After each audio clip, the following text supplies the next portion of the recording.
Opposition جماعتوں کی جانب سے اسمبلیوں سے استعفے دیے جانے کے اعلان پر وزیر اعظم عمران خان کے رد عمل سے لگتا ہے کہ انہیں ابھی تک یہ یقین نہیں کہ اپوزیشن ایسا کرے گی، کیونکہ خود انہوں نے بھی سن 2014 میں قومی اسمبلی سے استعفے دینے کے چند ماہ بعد واپس لے لیے تھے اور پھر پچھلے مہینوں کی تنخواہیں بھی وصول کر لی تھیں۔ اپوزیشن کی جانب سے قومی اور صوبائی اسمبلیوں سے استعفے دینے کے اعلان پر وزیر اعظم عمران خان بار بار یہی رد عمل دے رہے ہیں کہ اپوزیشن فوری استعفے دے تاکہ خالی نشستوں پر ضمنی انتخابات کروائے جا سکیں۔ تاہم ایسا کہتے وقت وہ یہ بھول جاتے ہیں کہ سن 2014 میں جب انہوں نے قومی اسمبلی سے استعفے دیے تھے اور کئی مہینوں تک پارلیمنٹ بھی نہیں گئے تھے تو تب بھی اسپیکر قومی اسمبلی نے نہ تو ان کے استعفے منظور کیے تھے اور نہ ہی ضمنی الیکشن کا راستہ اپنایا تھا۔ حالانکہ تب قومی اسمبلی سے مستعفی ہونے والے اراکین کی تعداد صرف 34 تھی، جبکہ پی ڈی ایم کے 160 سے زائد اراکین قومی اسمبلی استعفیٰ دینے جا رہے ہیں۔ اگر ماضی کو دیکھا جائے تو اس دوران سیاسی جماعتوں نے اسمبلیوں سے استعفے دینے کی دھمکیاں تو دیں، مگر اس پر عمل درآمد کے حوالے سے نتائج منقسم رہے۔ اگست سن 2014 میں عمران خان مبینہ انتخابی دھاندلی کے خلاف لانگ مارچ کرتے ہوئے اسلام آباد پہنچے تو حکومت پر دباؤ بڑھانے کے لیے ان کے 34 اراکین قومی اسمبلی نے مستعفی ہونے کا اعلان کر دیا۔ عمران خان کی ہدایت پر شاہ محمود قریشی نے تمام اراکین کے استعفے اسمبلی سیکریٹریٹ میں جمع کرا دیے۔ اسپیکر نے تحریک انصاف کے ارکان کو پیغام بھیجا کہ وہ فرداً آ کر اپنے استعفوں کی تصدیق کریں، لیکن کوئی بھی رکن اسپیکر کے پاس پیش نہ ہوا۔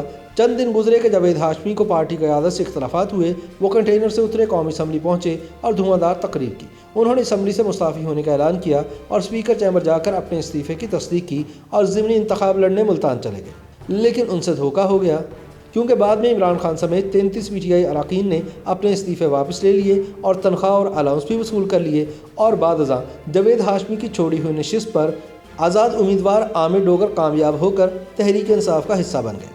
اب تحریک انصاف حکومت میں اور مسلم لیگ نون اور دیگر جماعتیں اپوزیشن کا حصہ ہیں۔ ان جماعتوں کے اتحاد پاکستان ڈیموکریٹک موومنٹ نے فیصلہ کیا ہے کہ وہ اسمبلیوں سے مستعفی ہوں گے۔ تمام اپوزیشن جماعتوں نے ارکان کو اپنے استعفے اپنے اپنے پارٹی سربراہ کے پاس جمع کرانے کا کہہ دیا ہے، جس کے بعد متعدد ارکان کے استعفے سامنے آ رہے ہیں، جن میں اکثریت نون لیگی ارکان کی ہے۔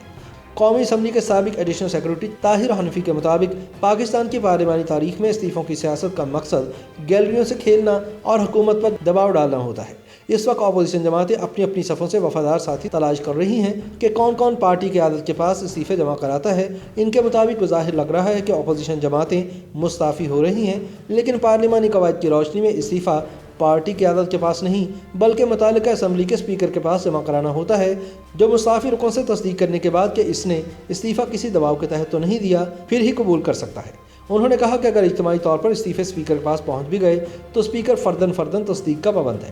ایسا نہیں ہو سکتا کہ کوئی بھی استعفیٰ بھیج دے تو اس کا استعفیٰ منظور کر لیا جائے۔ اپوزیشن کے استعفوں سے آئینی طور پر اسمبلی کو تو کوئی فرق نہیں پڑتا، لیکن جہاں سے سن 2014 میں استعفے منظور نہ کرنے کا کہا گیا تھا، اس بار بھی وہیں سے ایسا ہی پیغام آئے گا۔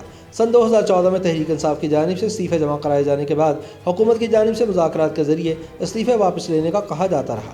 اس کے باوجود حکومتی اتحادی مولانا فضل الرحمان کی جانب سے حکومت پر استعفے منظور کرنے کے لیے بھی دباؤ ڈالا گیا، تاہم نون لیگ کی حکومت نے ایسا نہیں کیا۔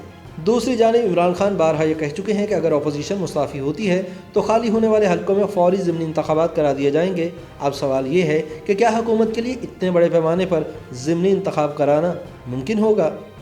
اگر اس وقت پاکستان کی قومی اسمبلی اور صوبائی اسمبلیوں میں نمبر گیم کو سامنے رکھا جائے تو پی ڈی ایم کا تمام ارکان کے مستعفی ہونے کی صورت میں کل 1090 نشستوں میں سے 470 نشستیں خالی ہونے کا امکان ہے۔ اس وقت تمام اسمبلیوں میں سے پی ڈی ایم کی جماعتوں میں سے پاکستان مسلم لیگ نون 255 نشستوں کے ساتھ سب سے بڑی جماعت ہے۔ پیپلز پارٹی کے پاس 163، جبکہ جے یو آئی فے کی 42 نشستیں ہیں، A N P 17، B N P Mengal 14، Pashtunkhwa Milli Awami party 1، جبکہ پی ٹی ایم کی بھی 2 نشستیں ہیں۔ پیپلز پارٹی کے سندھ اسمبلی اور پی ٹی ایم کی جانب سے قومی اسمبلی کی دونوں نشستوں سے مستعفی ہونے کا تاحال فیصلہ سامنے نہیں آیا۔ ماضی میں اتنی بڑی تعداد میں اسمبلیوں سے کبھی استعفے سامنے نہیں آئے۔ سن 2007 میں اپوزیشن اتحاد اے پی ڈی ایم کی جانب سے قومی اسمبلی میں 86 استعفے اسپیکر قومی اسمبلی کو پیش کیے گئے تھے، جبکہ پنجاب میں 46، بلوچستان میں 25 اور سندھ میں 7 اراکین صوبائی اسمبلی نے استعفے دیے تھے۔ اسی طرح مختلف ادوار میں صوبائی اسمبلیوں سے بھی اجتماعی استعفے سامنے آتے رہے ہیں، لیکن الیکشن کمیشن حکام کے مطابق وہ استعفے عموماً ایسے وقت میں دیے جاتے تھے جب عام انتخابات میں بہت قلیل وقت باقی ہوتا تھا، جیسے سن 2007 میں اے پی ڈی ایم کے استعفے 2 اکتوبر کو دیے گئے، جبکہ 15 نومبر کو اسمبلی کی مدت پوری ہو رہی تھی۔ اس طرح ضمنی انتخابات کے لیے آئینی وقت 60 دن بھی باقی نہیں تھے۔ الیکشن کمیشن حکام کے مطابق پاکستان کی تاریخ میں ایسے کبھی نہیں ہوا کہ اجتماعی استعفے سامنے آئے ہوں اور ان پر ضمنی انتخابات کرائے گئے ہوں۔ آئینی طور پر تو الیکشن کمیشن پابند ہے کہ خالی ہونے والی کسی بھی نشست پر انتخابات کرائے، تاہم اس طرح کے استعفے آئینی سے زیادہ سیاسی مسئلہ بنتے ہیں۔ اگر اپوزیشن اسمبلیوں سے استعفے دے کر ضمنی انتخاب کا بائیکاٹ کر دے تو پھر عالمی سطح پر نہ صرف انتخابات بلکہ اسمبلیوں کی ساکھ پر بھی سوالات اٹھنے لگتے ہیں۔ YouTube پر گوگلی نیوز دیکھنے کے لیے youtube.com کی سرچ بار میں googly news T V type کریں۔ گوگلی نیوز کے پیج پر سرخ رنگ کے سبسکرپشن والے بٹن پر کلک کرنا نہ بھولیے۔ YouTube پیج پر اپلوڈ ہونے والی ویڈیوز سے باخبر رہنے کے لیے بیل آئیکن پر کلک کیجیے۔ آپ کو ہر نئی ویڈیو کے بارے میں نوٹیفیکیشن موصول ہو جائے گا۔